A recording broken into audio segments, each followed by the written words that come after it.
അങ്ങനെയൊന്നുമല്ല സിനിമ പറഞ്ഞത്. ഇപ്പൊ ഈ അടുത്ത പ്രണയം പിടിക്കേ, അടക്ക ശരിയാവില്ലെങ്കിൽ തേങ്ങ പിടിക്കേ. അങ്ങ് വിട്ടാണ് തേങ്ങ അല്ലെങ്കിൽ ചക്ക, അങ്ങനത്തെ ഒരു പരിപാടി. പിന്നെ പഴം. എല്ലാവരും മരത്തടി എന്നല്ല കേട്ടോ ഞങ്ങൾ. അല്ല എനിക്കും പ്രണയം എനിക്ക് 2 3 പ്രണയം സിനിമയിലോ അല്ല ഒരു അത് ജാതീയതയാണ് ഈ സിനിമ കൈകാര്യം ചെയ്യുന്ന വിഷയം എന്ന് ആരാ പറഞ്ഞു? അത് ബ്രാഹ്മണനും ഉണ്ടാവും, ഈഴവനും ഉണ്ടാവും, ദളിതനുണ്ടാവും. ഇന്ത്യയിൽ ഒട്ടാകെ ഉള്ളത് ജാതി അനുബന്ധപ്പെട്ട കാര്യങ്ങളാണല്ലോ എന്നുള്ള കാര്യത്തിൽ ഈ പറയുന്ന ജാതി എന്ന് പറയുന്നത് എല്ലായിടത്തും ഉണ്ട്. ഇവിടേക്കോ എല്ലാവരുടെ ഉള്ളിൽ ഞാൻ മുസൽമാനാണെന്നും ഇയാൾ ക്രിസ്ത്യനാണെന്നും ഹിന്ദു ആണെന്നും എന്നൊക്കെ, അല്ലെങ്കിൽ ഞാൻ ഈഴവനാണെന്നും അല്ലെങ്കിൽ ദളിതാണെന്നും, അങ്ങനെ എനിക്കത് നേരെ തിരിച്ച എന്നെ ഭയങ്കര ഇൻസൾട്ട് ചെയ്ത ഫീൽ ചെയ്തു. പ്രണയമില്ലെങ്കിൽ ഉടലിനോളം കടുപ്പമുള്ള മരമില്ല വേറെ, ചുണ്ടുകൾ കൊണ്ട് എത്ര കുത്തിയാലും ശില്പമാവില്ല. ഹായ് ഹലോ, എല്ലാവർക്കും നമസ്കാരം. 1960 മുതൽ ഒരു തൊഴിലാളിയുടെ ജീവിതത്തിലൂടെ കടന്നു പോകുന്ന ആ ഒരു തൊഴിലാളിയുടെ കാലഘട്ടം കാണിക്കുന്ന അരികെ എന്ന ചിത്രം റിലീസിന് എത്തുകയാണ്. അപ്പോൾ അരികെ എന്ന ചിത്രത്തിന്റെ വിശേഷങ്ങളുമായിട്ട് ഇർഷാദക്കയും റോണി ചേട്ടനുമാണ് നമ്മോടൊപ്പം ഉള്ളത്. നമസ്കാരം. നമസ്കാരം.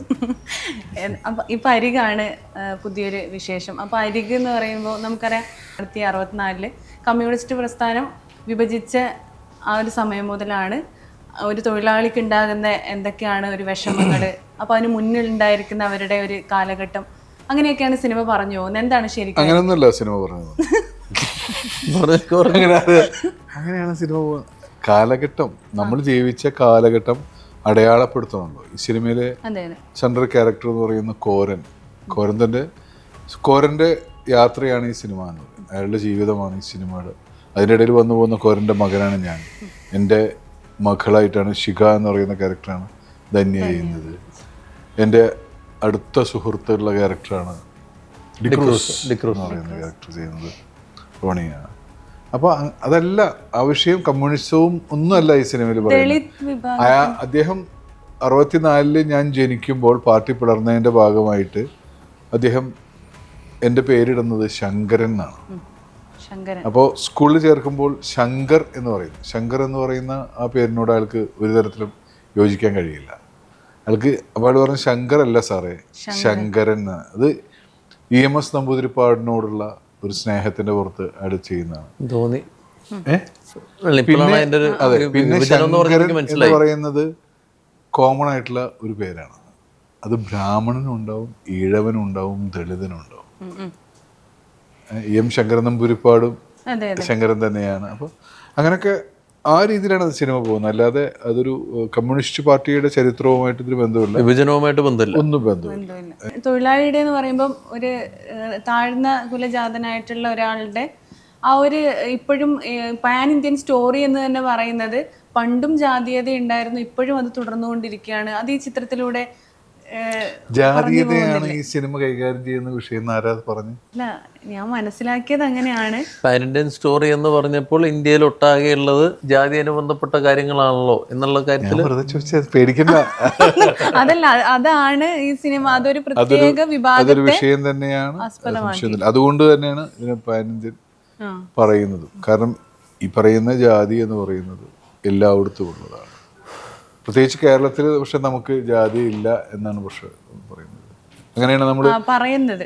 പക്ഷെ എല്ലാവരും അവനവൻ്റെ ഉള്ളിലേക്ക് ഒന്ന് ടോർച്ചടിച്ച് നോക്കിയാൽ കാണാവുന്നതാണ്. അല്ലെങ്കിൽ നമ്മുടെ സമൂഹത്തിൽ പ്രത്യക്ഷമായിട്ട് ഇല്ലാത്ത ഒന്നാണ് ജാതീയത. പക്ഷെ എവിടേക്കോ എല്ലാവരുടെ ഉള്ളിൽ ഞാൻ മുസൽമാനാണെന്നും ഇയാൾ ക്രിസ്ത്യനാണെന്നും ഹിന്ദു ആണെന്നും എന്നൊക്കെ, അല്ലെങ്കിൽ ഞാൻ ഈഴവനാണെന്നും അല്ലെങ്കിൽ ദളിതാണെന്നും, അങ്ങനെയൊക്കെ ഒരു വേർതിരിവ് ഉള്ളിൻ്റെ ഉള്ളിൽ ഉണ്ടാവുന്നുണ്ട്. അല്ലെങ്കിൽ കുറച്ചുകൂടി കൂടി വരുന്നൊരു കാലഘട്ടം.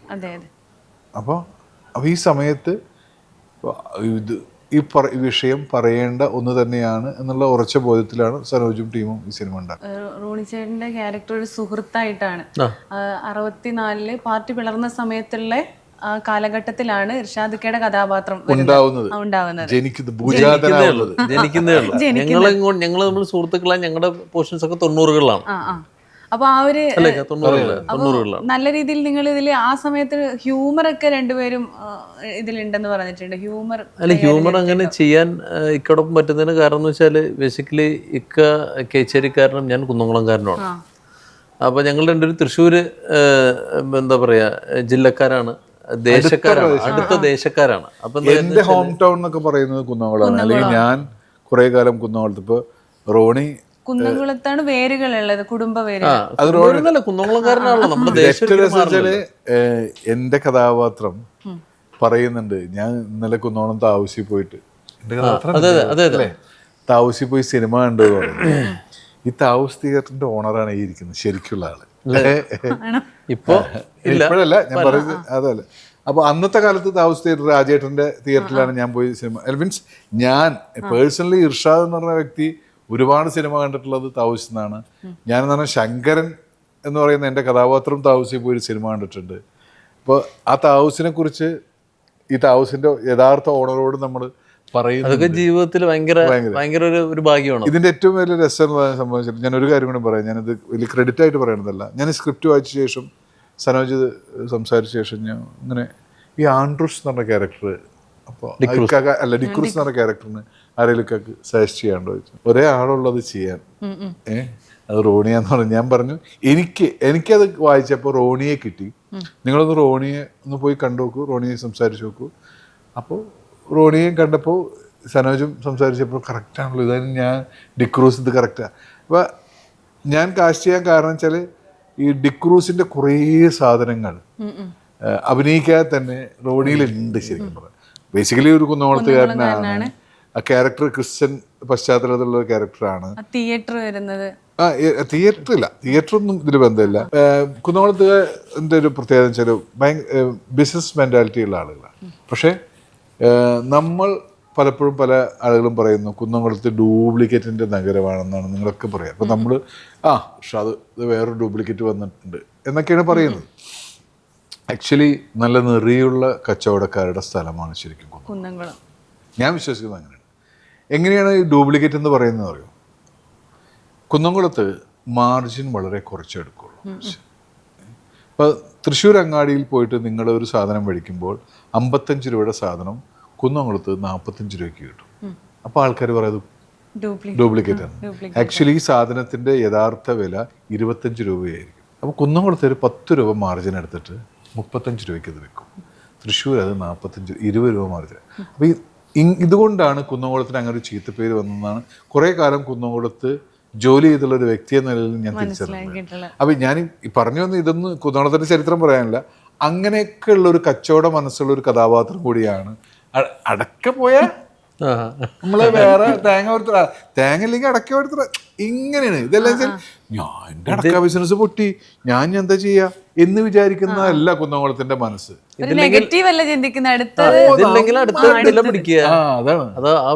അപ്പൊ അങ്ങനെയുള്ള ഒരു ക്യാരക്ടറാണ് ശരിക്കും ഡിക്രൂസ് എന്ന് പറയുന്നത്. അപ്പൊ എനിക്കിത് വായിച്ചിട്ട് സനോജ് ഇത് കറക്റ്റ് റോണി ചെയ്താൽ മതി എന്ന് പറയുന്ന സാധനമുണ്ട്.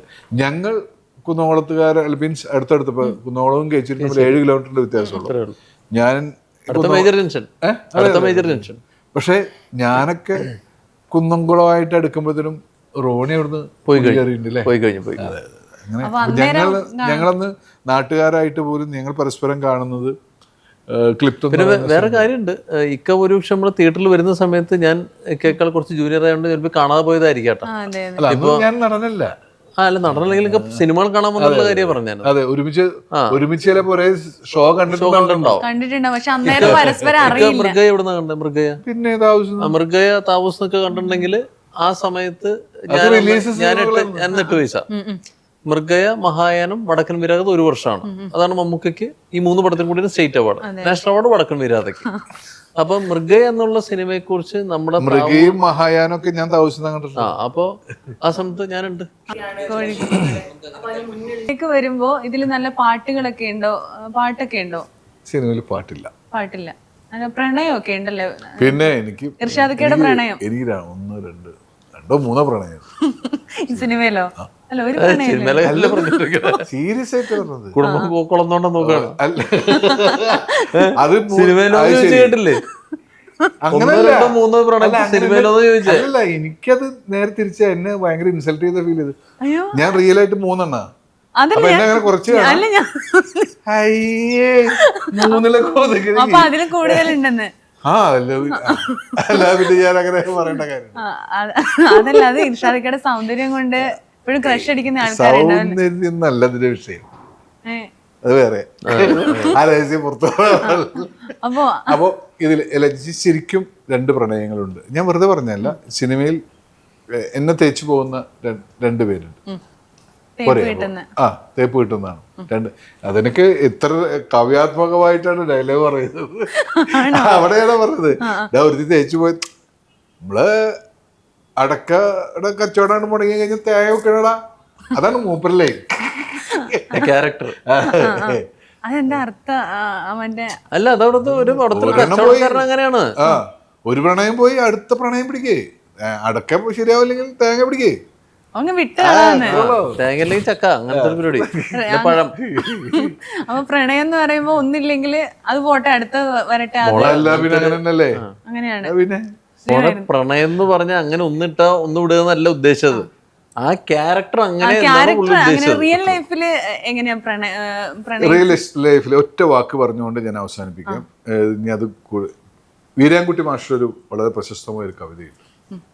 പ്രണയമില്ലെങ്കിൽ ഉടലിനോളം കടുപ്പമുള്ള മരമില്ല വേറെ, ചുണ്ടുകൾ കൊണ്ട് എത്ര കുത്തിയാലും ശില്പമാവില്ല. അതാണ് പ്രണയം. ഇതിലപ്പുറത്തേക്ക് ഇല്ല. മനുഷ്യന്മാർക്ക് എല്ലാവർക്കും പ്രണയം ഉണ്ടാവും. പ്രണയമില്ലെങ്കിൽ ഈ ശരീരം ഉണ്ടല്ലോ, ഇതൊരു മരത്തടി മാത്രമാണ്.